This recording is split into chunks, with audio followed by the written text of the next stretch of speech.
Don't Worry About Nintendo by Richard George.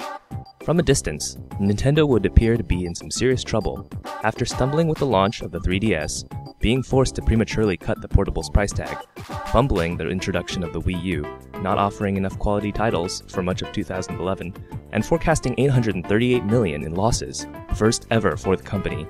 For its current fiscal year, many are correct in wondering what's happening with the Big N. How did things get this bad? Though grim on the surface, and certainly nothing to take lightly, Nintendo is going to be just fine.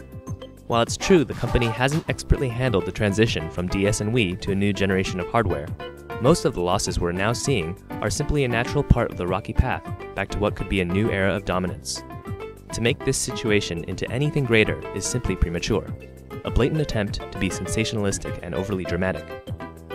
As a result of worldwide DS sales dropping by 2/3 and Wii sales sliding by 1/3, Nintendo finds itself in a challenging position, being forced to broaden the install bases of aging platforms through price cuts and bundles while still moving its agenda forward.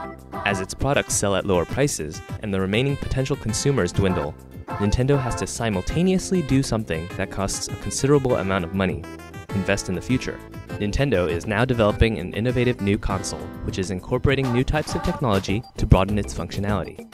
Wii U's controller will now use the NFC standard that will allow gamers to communicate with other devices and objects, potentially changing the way some games are played, and how we shop for them online. The publisher is also preparing to launch an entire digital service, which was unveiled late last week as the Nintendo Network. Though many will scoff that Nintendo is just now aggressively pursuing an online business model, the fact that paid downloadable content, full retail game sales, individual user accounts, and global communities are being pursued is a sign that Nintendo is being both comprehensive and competitive. That's not something to take lightly.